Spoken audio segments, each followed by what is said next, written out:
So here's my F1 inspired setup, and I got a new wheel that I wanted to show you guys. It's the Fanatec Clubsport V2.5 wheelbase with a suede GT rim, and I also have the Loadcell V3 pedals, which are beautifully mounted, exquisitely mounted to some pieces of wood. Real professional stuff right here. Let's see how we handle this stuff in a race against AI.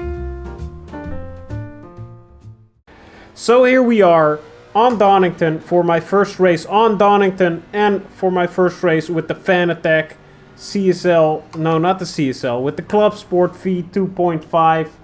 I've got the GT wheel rim with it, with a suede cover. And it's been just a tremendous wheel to race with. It's still a huge difference with the G29. I cannot describe it. You know, you gotta feel the difference before you can really know the difference. It's very hard to sell this wheel to someone because they don't know what they're missing if they're on a lower end gear driven wheel. The amount of detail I feel with this wheel is tremendous, and the way the force feedback works is also so much better. I never feel gears clipping over each other. I catch slides more easily, and I'm glad I do, because I paid a son of a bitch for it. Let me just tell you guys that. But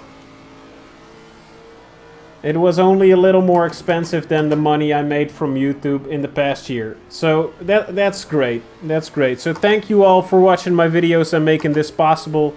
I salute you. But, oh god darn. I gotta say, one thing people expect from these wheels is that you're gonna be faster with them. And you hear it every time on the internet. Oh god, please. Oh yes, baby. You don't get faster, you get more consistent, and I get why they say that now. You feel all the little things, you know how to react to them more instinctively than with the G29.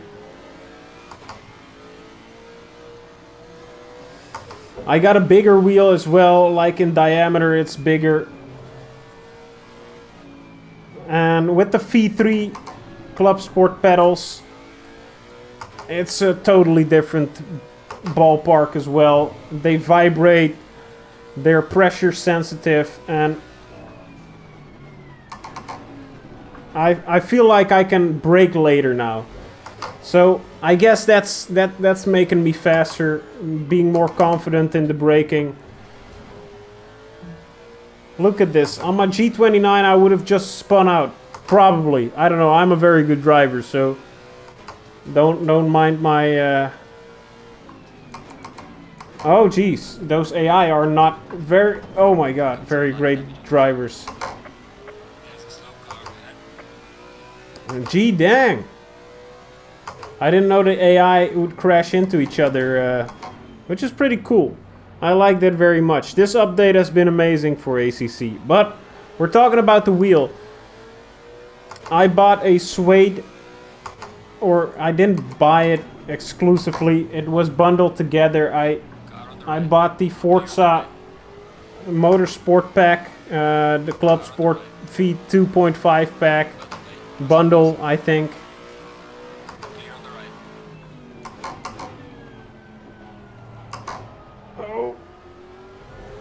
And it originally had a leather steering wheel. I think it was the same diameter as this one, but with Forza Motorsport embroidered on it. But I didn't want that, so I got the suede GT wheel, and I gotta say it's a little rough for my hands still, but maybe I'll get used to it later. But yeah, I've been liking the force feedback quality very, very much. It was a gosh darn thing to set up though. As you've seen in the intro, I've mounted my my pedals to some wooden sticks. That's practically what I've done. Oh yeah, let me outbrake you, little boy. Ooh, look at that. Oh yeah, baby. That's how you do it. But yeah, I feel a lot more confident with all this stuff. Like on the racetrack, not in real life. Well, maybe a little bit in real life. But I'm so glad it finally arrived. Oh, there, this is what happens when you don't practice a track before racing on it. I'm really looking at the AI for my braking points still. But yeah, it took me all of last night to put it together, and I'm glad I did. I had the table clamp wrong a few times, so I had to disassemble everything and then put it back together and then come to the conclusion that I've assembled it wrong again and then get it out of... Yeah, disassemble it again and reassemble it again on in a different way, and... Yeah, it was a hassle, but it was a fun process because it led to having a great wheel. And yeah, maybe it's a little bit of I've spent a lot of money on this, so I want to love it, but the way this handles, the way this feels, it's just so different than a G29 that if you have the money, I would highly recommend a Clubsport V 2.5 bundle from Fanatec.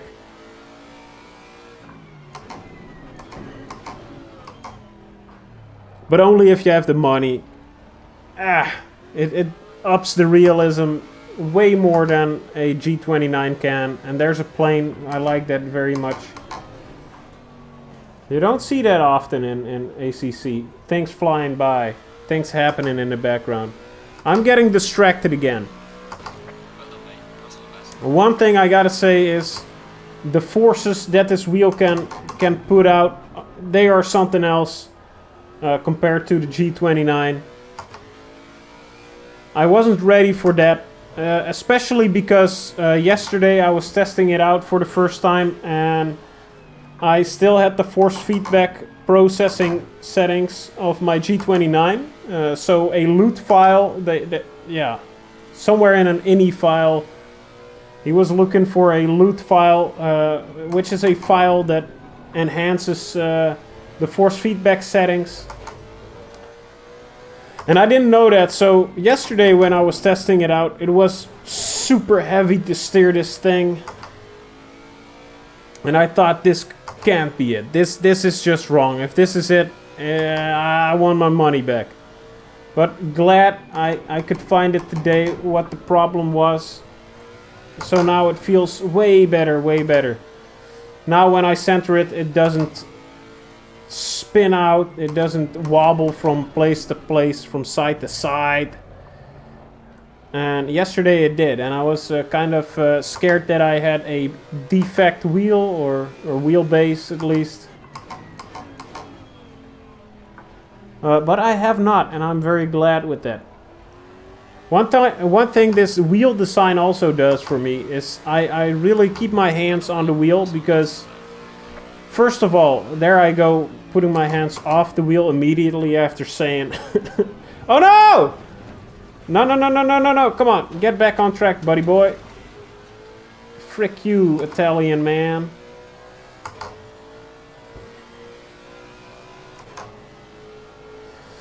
Yeah, so it kind of forces you to keep your hands on the wheel. Oh, come on. Hey! Oh no! This has gone very wrong, guys. It's always those Englishmen. Oh, now my wheel is very crooked. Well, this is an interesting turn of events. And now you can plainly see that rejoining the track in an unsafe manner, it will result in your death. So don't do that. But what I was saying, this wheel kind of forces you to keep the wheel design, this specific wheel, the GT rim from Fanatec. it kind of forces you to keep your hands on the wheel because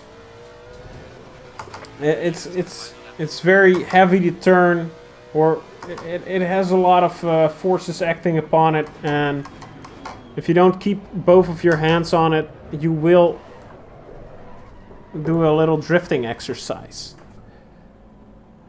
Alright, come on little boy, come on.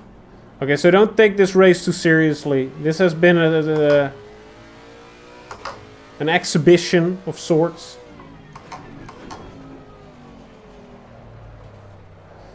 Oh.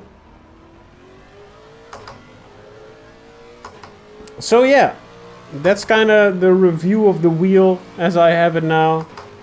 I think it's amazing, and as you can see, it does not make you a better driver at all. So get that myth out of your head. It will make you a more consistent driver for sure. If you know the track, of course. If you don't know the track and dangerously rejoin the race, you're gonna get wrecked. So watch out for that. But in ACC, it feels amazing, and I'm very glad to own one of these babies.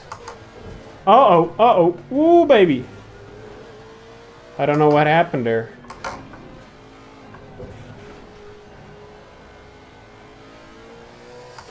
Oh yeah, baby. I still want to try out some different cars in this, see how the other cars feel, but the Lexus, it does feel very right. But maybe now that I got a new wheel, it's also time for a new car. We'll see. Maybe some other car will feel very, very smooth with this beautiful wheel. But we're gonna take some time to find all that out. If you've watched up until this point, let me know what you think. What are your opinions on Fanatec stuff, on expensive sim wheels and rigs and stuff. And let me know if you like this video. Subscribe for more sim racing content. And thanks to all my beautiful baby boys and girls for watching, subscribing, and supporting me on Patreon and on YouTube by becoming a member. Thank you so much, everybody, and I hope you have a wonderful day.